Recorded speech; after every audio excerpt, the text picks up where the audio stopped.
Here are a few things I've collected over the years. There's a seagull on the Jersey coast who frequents a beach also frequented by couples who go there to park.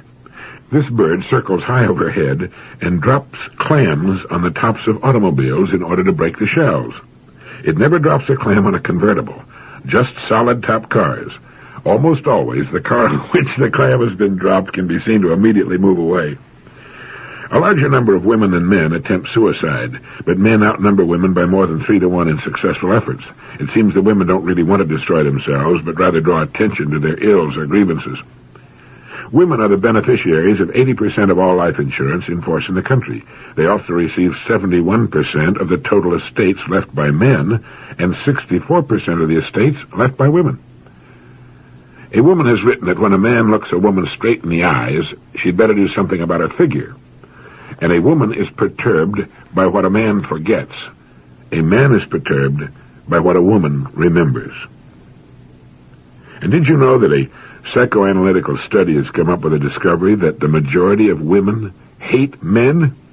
It is believed that this hatred is so deep-rooted and is of such long standing that most women aren't even aware of it.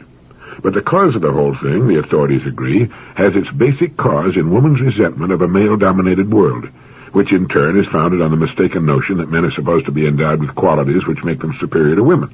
The facts prove that this line of thinking is just so much hot air, but for centuries, men forced this belief upon the women who were helpless physically to resist.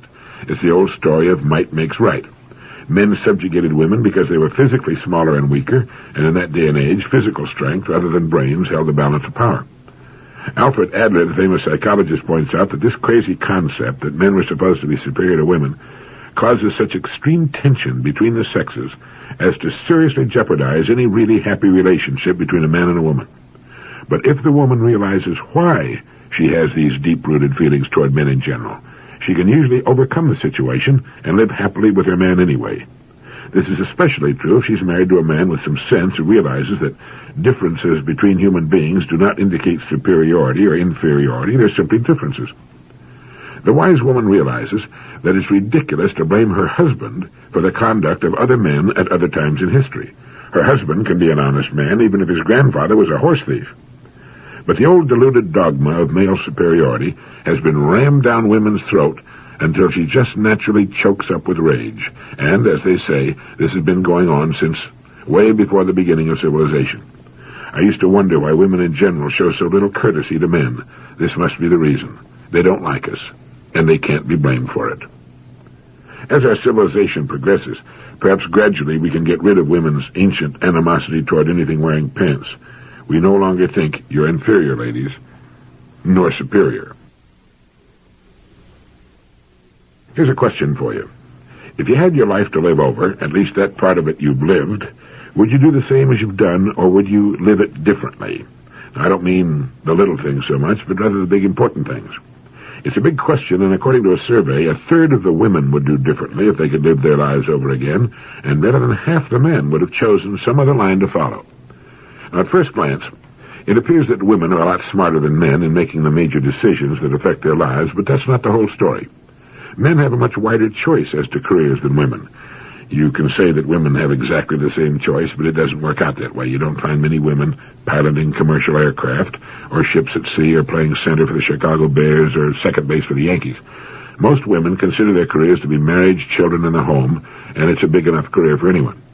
Psychologists point out, for instance, that great numbers of young people every year give up their dreams for particular careers because love comes along. Now, in a way, this seems to be a victory for the woman in that she has achieved the career of her choice, while her husband has had to give up his. But the facts seem to point out that it's a Pyrrhic victory, and while the cost is deferred, it's nonetheless there and must one day be paid. Psychologists say that after the honeymoon's over and the young couple begins to stare life in the face, economics enters the picture.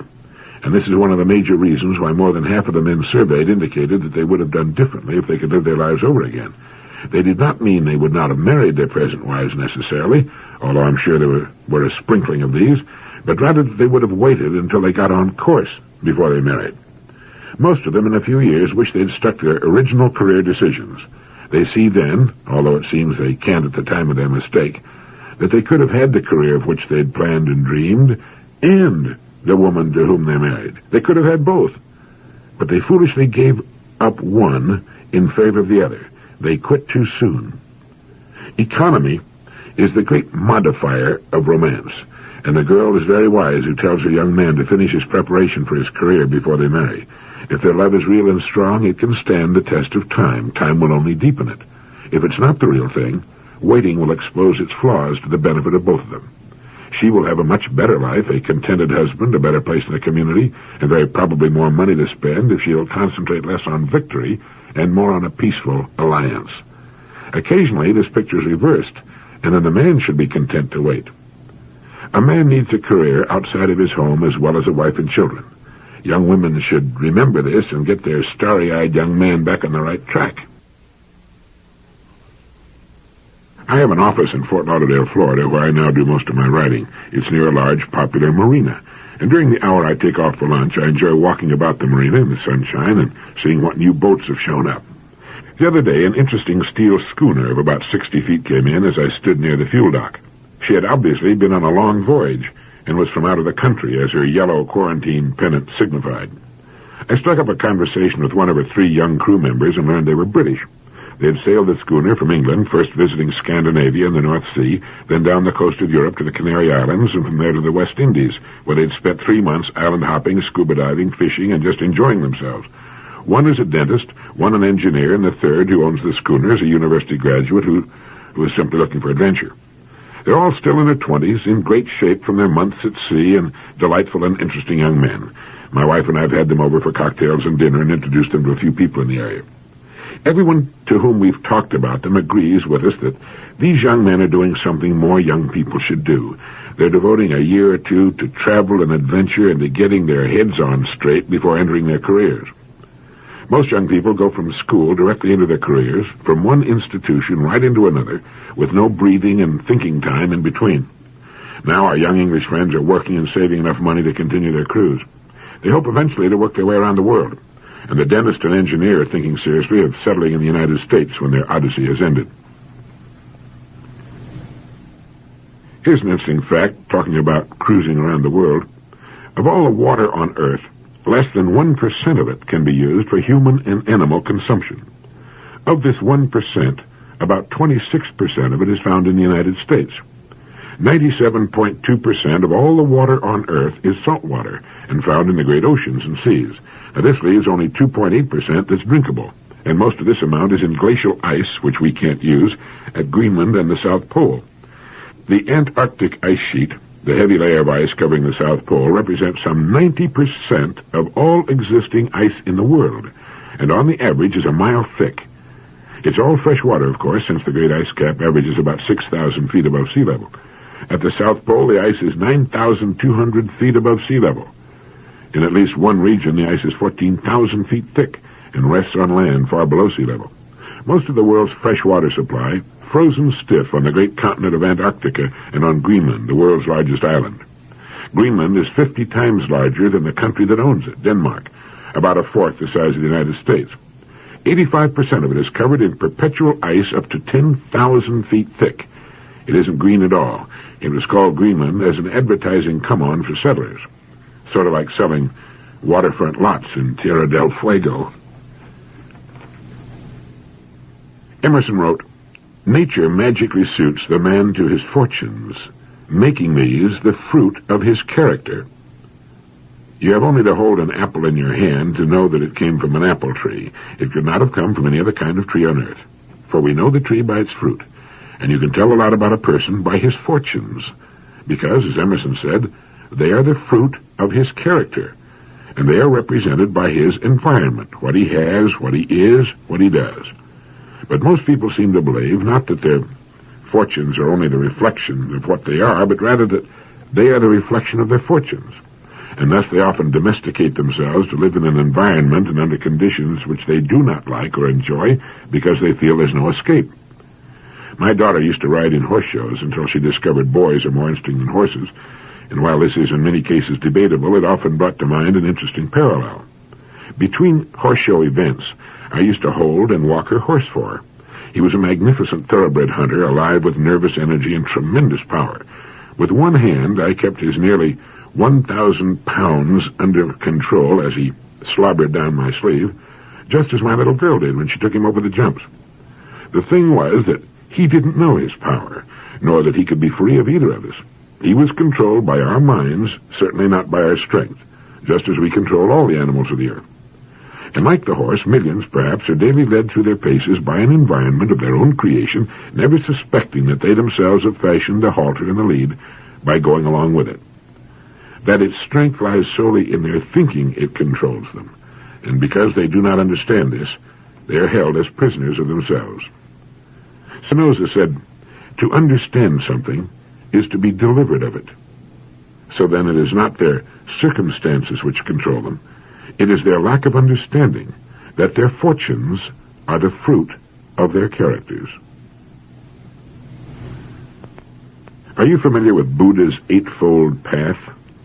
Very little is known by most people in the Western world about this great man who lived 560 years before the birth of Christ. He taught for 45 years. Like so many great teachers, he wrote not a word, and more than 100 years followed his death before the first written records appeared. But let me see if I can give you his 8 steps for enlightenment, what we might call happiness.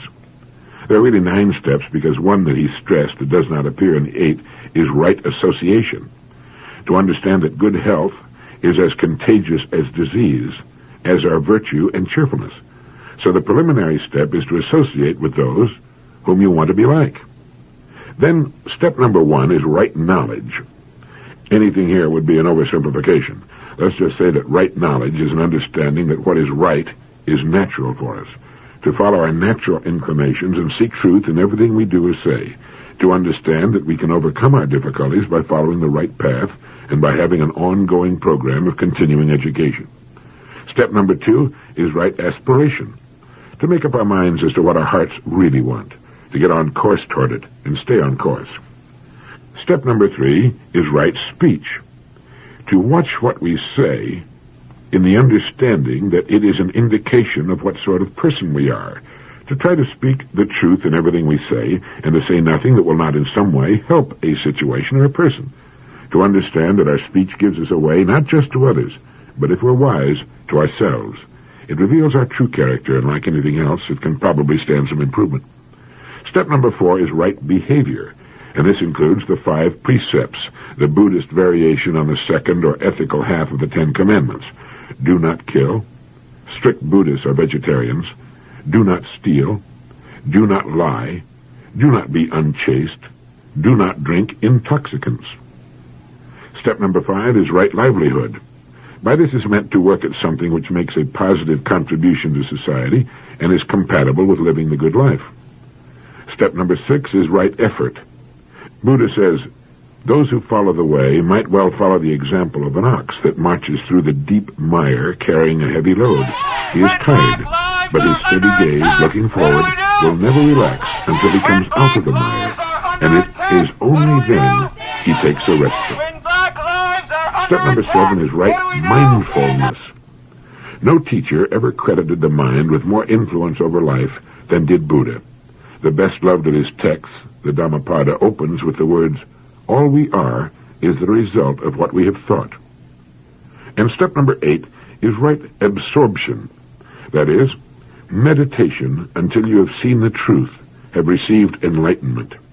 In fact, the word Buddha means enlightened one. His actual name was Siddhartha Gautama. He was born the son of a king and was, according to the legends, a strikingly handsome man who could have been a great king in his own right. But he chose to redeem his world rather than rule it. The power of his teachings are evidenced by the fact that millions still live by them. I read in Manus about a paper by E.F. Schumacher entitled Modern Pressures and Environment, in which it is recommended that we free our imagination from existing systems. I like that. We need to think in new directions. He writes, if still more education is to save us, it would have to be education of a somewhat different kind, an education that takes us into the depths of things and does not spend itself in an ever-extending battle with symptoms. The problem posed by environmental deterioration is not primarily a technical problem. If it were, it would not have arisen in its acutest form in the technologically most advanced societies. It does not stem from scientific or technical incompetence or from insufficient scientific education, or from a lack of information, or from any shortage of trained manpower, or lack of money for research. It stems from the lifestyle of the modern world, which in turn arises from its most basic beliefs, its metaphysics, if you like, or its religion. The whole of human life, it may be said, is a dialogue between man and his environment, a sequence of questions and responses. We pose questions to the universe by what we do, and the universe, by its response, informs us of whether our actions fit into its laws or not. Small transgressions evoke limited or mild responses. Large transgressions evoke general, threatening, and possibly violent responses. The very universality of the environmental crisis indicates the universality of our transgressions. It is the philosophy, or metaphysics, of materialism which is being challenged. And the challenge comes not from a few saints and sages, but from the environment. Now, this is a new situation. At all times, in all societies, in all parts of the world, the saints and sages have warned against materialism and pleaded for a more realistic order of priorities. The languages have differed, the symbols have varied, but the essential message has always been the same. In modern terms, get your priorities right. In Christian terms, seek ye first the kingdom of God, and all these things, the material things which you also need, shall be added unto you. They shall be added, we've always been told, added here on earth where we need them, not simply in an afterlife beyond our imagination. Now, at issue here, Manus states, is whether or not nature, the universe, our environmental host, can speak in a language capable of being read in this way. Schumacher believes that it can. He says, today the same message reaches us from the universe itself. It speaks the language of pollution, exhaustion, breakdown, overpopulation, and also terrorism, genocide, drug addiction, and so forth. It is unlikely that the destructive forces which the materialist philosophy has unleashed can be brought under control simply by mobilizing more resources of wealth, education, and research to fight pollution, to preserve wildlife, to discover new sources of energy, and to arrive at more effective agreements on peaceful coexistence. I'm not real certain that he's correct about that, but he goes on to say that everything points to the fact that what is most needed today is a revision of the ends which all our efforts are meant to serve, and I'll certainly go along with that. And this implies that above all else, we need the development of a lifestyle which accords to material things their proper, legitimate place, which is secondary and not primary. The so-called logic of production is neither the logic of life nor that of society. It is a small and subservient part of both. Its destructive effects cannot be brought under control so that the destructive forces cease to be unleashed. The chance of mitigating the rate of resource depletion or of bringing harmony into the relationship between man and his environment is non-existent as long as there is no idea anywhere of a lifestyle which treats enough as good and more than enough as being of evil. And here lies the real challenge, and no amount of technical ingenuity can evade it. The environment, in its own language, is telling us that we are moving along the wrong path, and acceleration in the wrong direction will not put us right. When people call for moral choices in accordance with new values, this means nothing unless it means the overcoming of the materialistic lifestyle of the modern world and the reinstatement of some authentic moral teaching.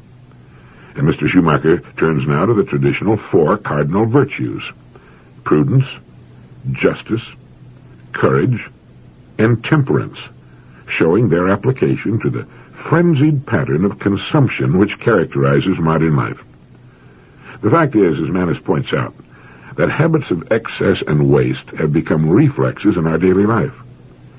Schumacher, in effect, is saying that we must learn thrift, conservation, reverence for the world, love for the earth, and another sort of respect for ourselves, not because supplies are running out all over, which they are, but because it is right to learn these things. And he's saying that we won't be able to do it without a philosophy that gives us reasons, for there are, after all, reasons which correspond to the instructions of the heart. The reasons arising from a sense of wholeness and synthesis are better than the reasons produced by analysis. In talking about the language of the environment, let me read something I wrote the other day in Mallorca, Spain. As I watched the sunset last night, I saw something that saddened and frightened me. The day had been perfectly clear, and at 6:45, as the sun sank toward a great rocky promontory, there was not a cloud in the sky. But the sky was an ugly, murky brown. The horizon was invisible. It was obscured by a thick, opaque layer of pollution, of man-made filth. There was not a seabird in the sky, nor had there been all day. The Mediterranean is a foul, nearly dead body of water, it appears. The only birds I've heard since landing in Spain, I wrote, were in cages at the Madrid airport, and it's the same in Naples, Genoa, Nice, Cannes, Barcelona. Man is in a dialogue with nature, and as Huxley once said, in comparing life to a game of chess, those who play the game well are paid with the overflowing generosity with which the strong delight in strength. But those who play ill are checkmated, without haste, but without remorse. Mankind is being checkmated, inexorably. His science and technology have not conquered nor tamed nature as he once thought. He has only been industriously digging his own grave. The planet can only respond to man through its reactions to his actions, and it is saying, I'm dying. You are killing me. And when man finally succeeds in killing his generous and long-suffering host, he will discover that he has succeeded in killing himself. He has proved to be a brilliant but virulent species, and after he is gone, nature can begin again to clean his nest, and someday, probably surprisingly soon, the sunset over the Mediterranean will again be a thing of beauty. Incidentally, the pollution over the city of Madrid was as bad as any I have ever seen anywhere. It's as bad as it is in Johannesburg, South Africa, and Rome, and worse, I believe, than over most large American cities. Now, what can you and I do about the so-called materialist philosophy in the state of the world? I think we can start by re-evaluating our priorities and getting them in line with those of the rest of creation. My old friend Parky Parkinson of TWA used to make a speech he called The Tyranny of Junk, in which he urged us to clean house of all the junk we've collected, the basement, the attic, and every room in the house. Just get rid of it, recycle it.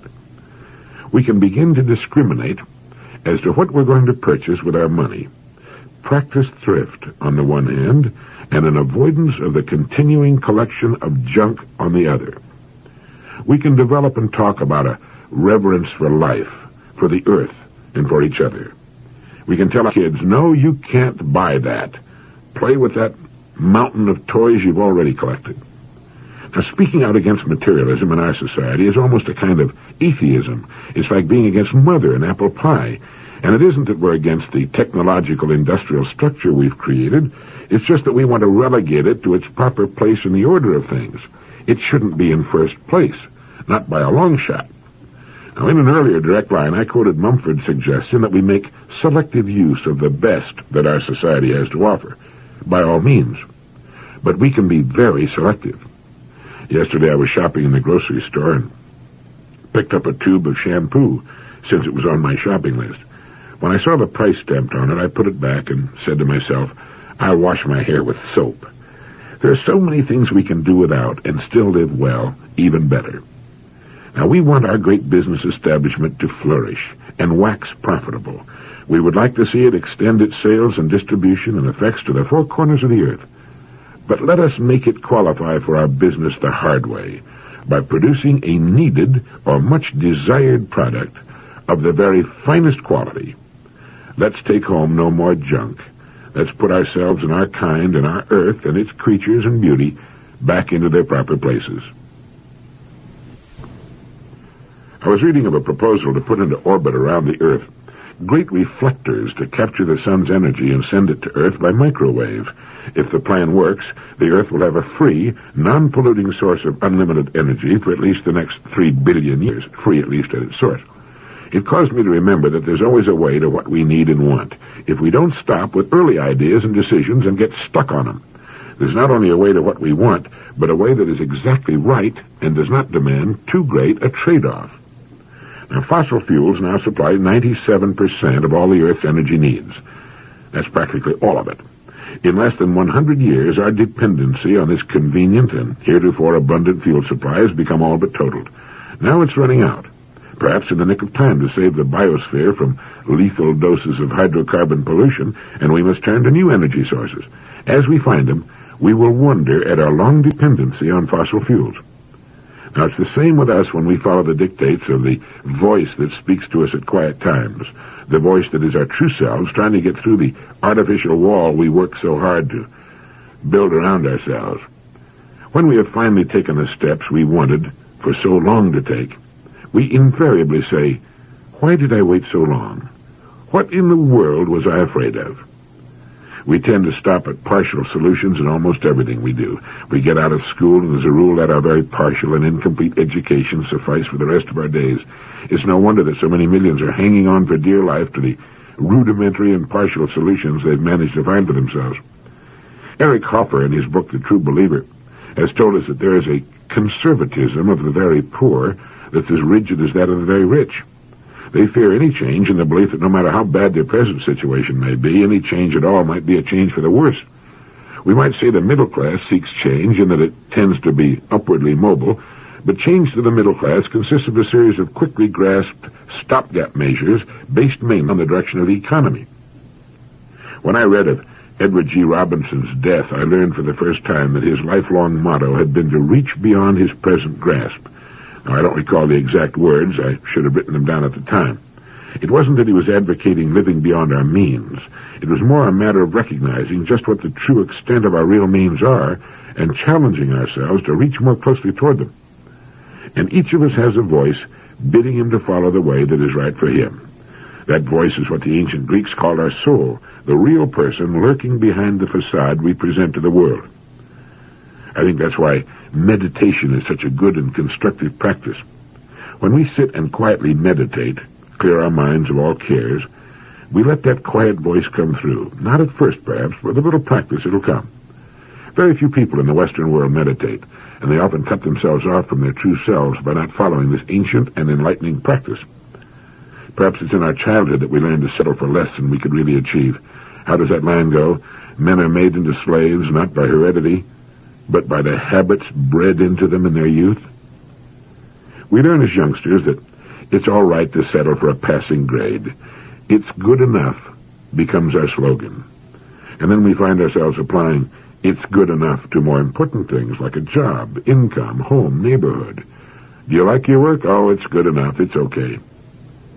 The Earth should not be relying for 97% of its power needs on fossil fuels, the happy accidental residue of prehistoric times. And we will see the move over the next 50 years to new, cleaner, more efficient, more effective, cheaper, and longer-lasting sources of energy. Deuterium from seawater, the harnessing of hydrogen and solar energy. The use of fossil fuel will become a fossil of history, a brief step up from the horse to the automobile and the jet airplane. But for a while, we thought we'd found the answer to man's power needs forever. During the lives of most of us, we'll see the thick, ugly pall of pollution removed forever from the skies, and the return of clear sunlight, clean rain and snow, and fresh, breathable air. But how many of us have stopped too soon, too, in our own lives? Thank you.